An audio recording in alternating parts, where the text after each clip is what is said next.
Hey, thanks for watching. This is my round one of Vault review I'll be doing.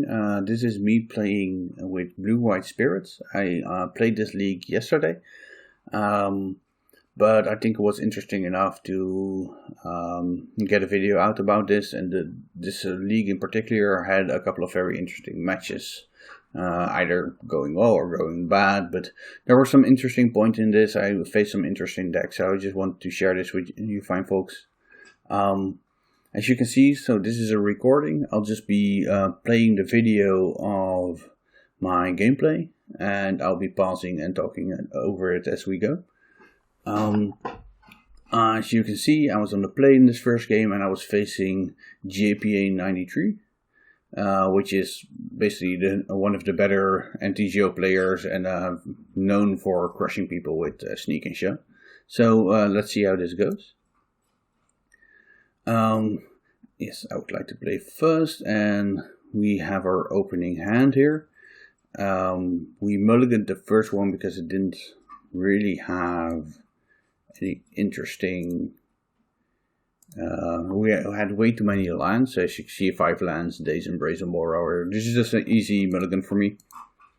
Now the second one, we're a bit heavy on Mishra's Baubles, which isn't ideal, since that makes it that we can't really have any control over what we're drawing.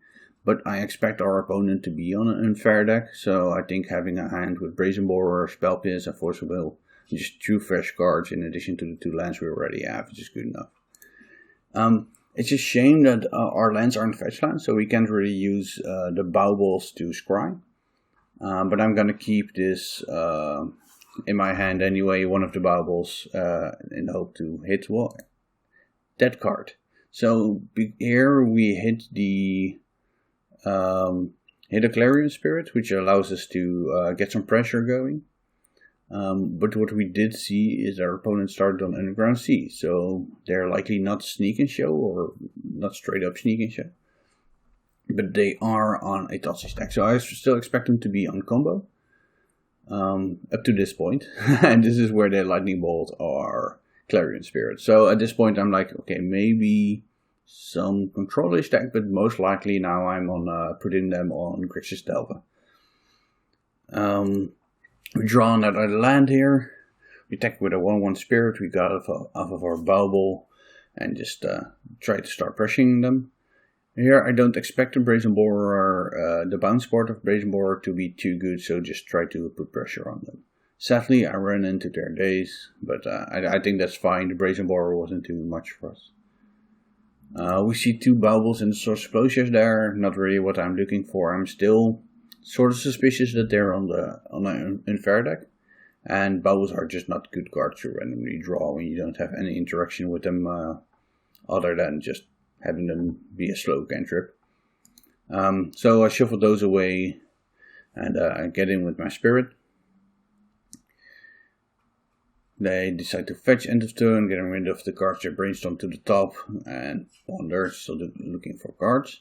And here we're just hoping that our Spirit can either trade for a removal spell or get in 14 times. Here we get a Days off on the Dreaded Arcades, which is of course just great for us. I think our opponent wasn't expecting us to be on a Days list from the cards they saw, or we're unsure whether we were on Days, but we get a Forager off here, which is of course great if we get to untap with it. I tried to protect it from a Lightning Bolt, but they have to counter back. And now we're just on Spirit or Bust. Our opponent here, Burning Wishes for a Pieces of the Puzzle. This is basically them saying, well, either their combo deck is just looking for pieces and just running Dreadhorde as this is a good card, let's go with Dreadhorde card, or they're just Burning Wish variant of a fair deck that has Pieces of the Puzzle to get around card draw, stopping interaction, but also just look at a lot of cards and get some card advantage. Anyway, at this point I'm pretty sure they're probably some hybrid combo and Dreadhorde King's deck, which also suits JPA as a player very well. So we draw another land, which I'm not too happy with, but I'm gonna run it out anyway, since I want to fetch land if I find a Brainstorm. They cast their pieces of the puzzle, getting the some good cards into their hand, and at this point I know they have a lightning bolt taken off the pieces of the puzzle, and they basically went to with a fair route. So they took lightning bolt and brainstorm. My guess is they had some bad cards in their hand, which made them value brainstorm a lot, and they know that I'm on a blue-white aggressive deck and just want to be sure that I'm not hitting them with equipment or getting another forager into play and go nuts with that.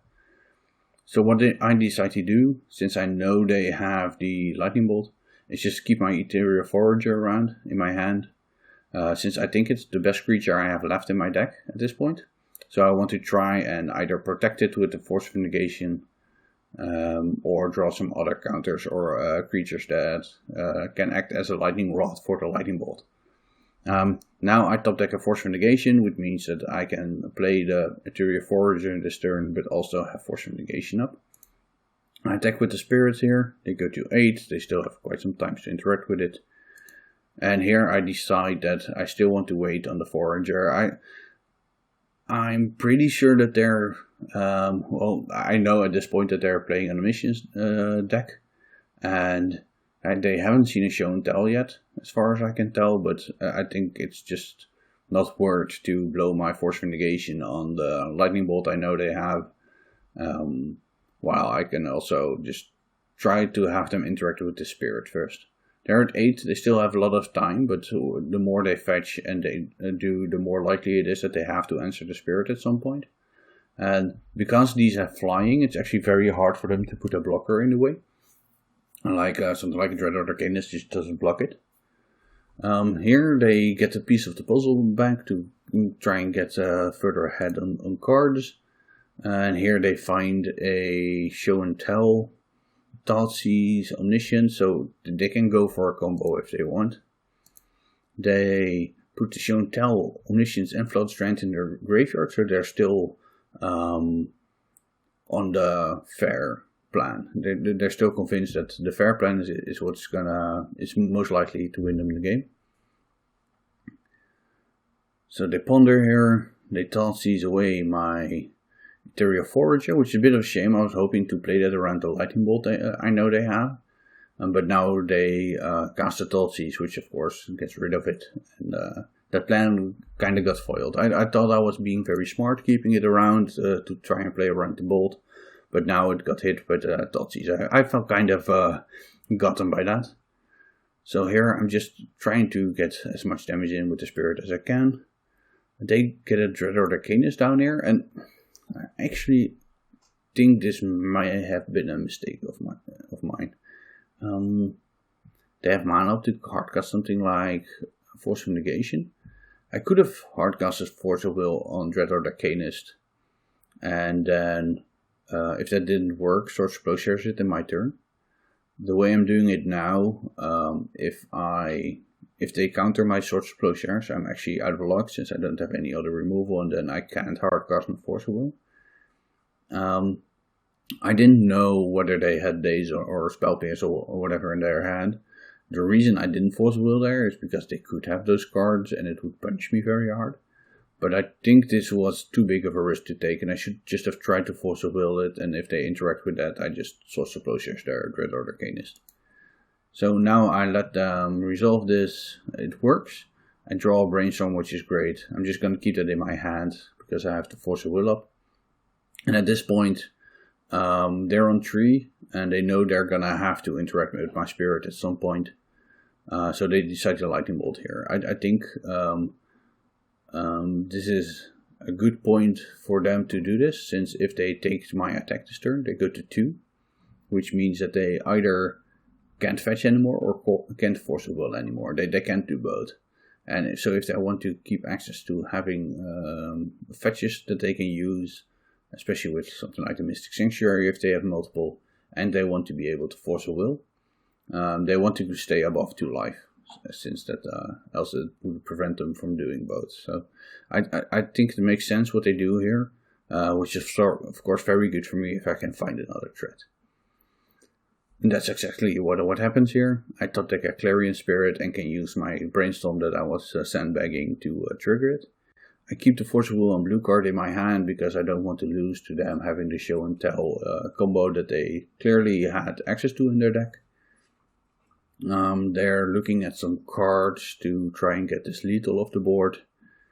The Burning Wish, I let this resolve, just want to have them spend more mana. They go for the Pyroclasm, which I can counter, and they don't have the force back.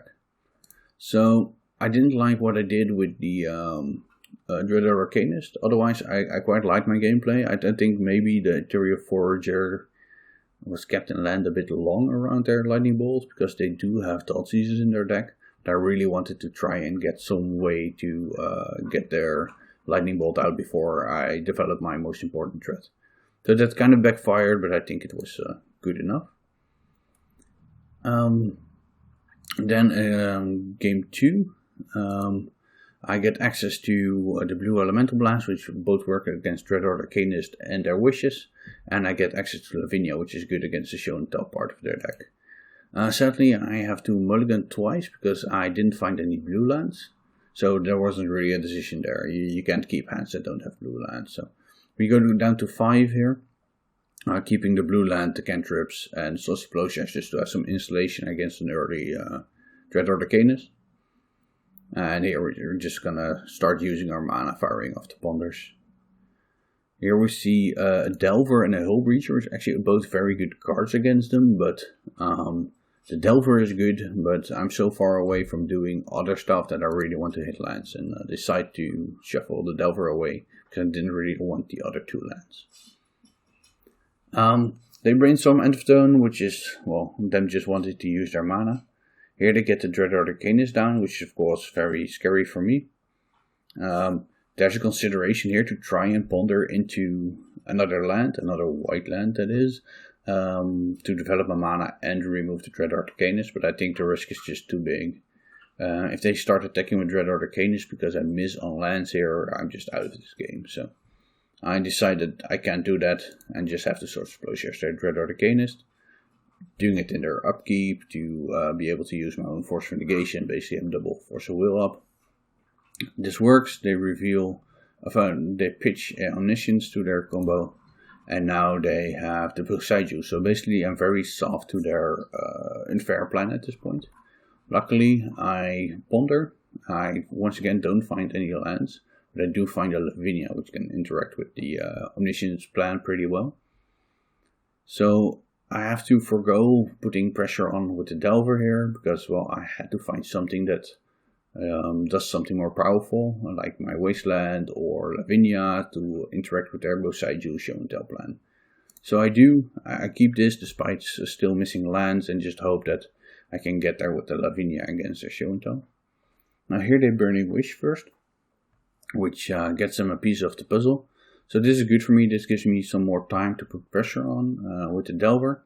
I was kind of afraid that they would have went for it last turn already. Here they find another Poseidon, some lands, and a Dreaded Arcanist, which I don't think is too much of an issue. I ponder here after finding a Moorland Haunt, and actually keep this. I'm kind of low on lands and can't really cast the Hullbreacher any day soon, since I don't have 2 non-lands on top of my library. But this does allow me to flip my Delver by keeping the cards on top, and this does give me a blue card to pitch to Force of Will, in addition to keeping the Lavinia in my hand for their Omniscience. So that's basically the plan here. I just want to be able to pressure their life total through their Poseidon, since at some point they just can't activate it anymore, or not for their not game-winning spells. So I played the second Delver I left on top, and now there's a spell on top of my library. Here they go for the show and tell, which I can't counter. It's cost them another 2 life, but yeah, basically this is what they have to do and try to win here. Apparition doesn't hit any high mana cost card, so I can put that in. Hullbreacher only hits like a small percentage of ways they can win, but I expect them to have both the wishes and piece of the puzzle, and a lot of cards that get around that.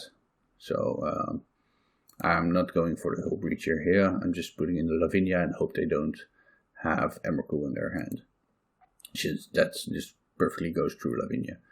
With the hybrid deck they've been playing and what they've been showing, I expect them to not to have more than one Emrakul in their deck, like at most.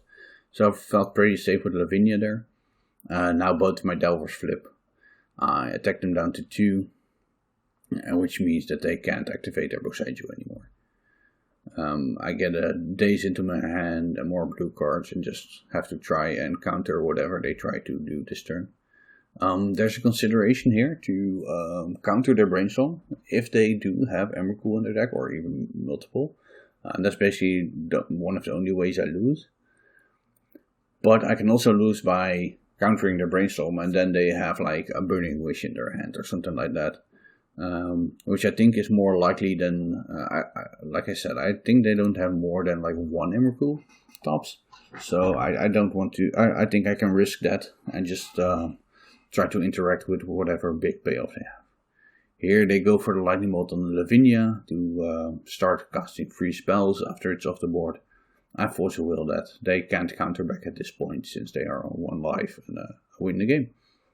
So I thought that was a quite interesting match. An interesting deck by JPA in any case. Wish heavy Omniscience Dreadlord Arcanist build. I think it's pretty scary, but luckily Lavinia got us through this.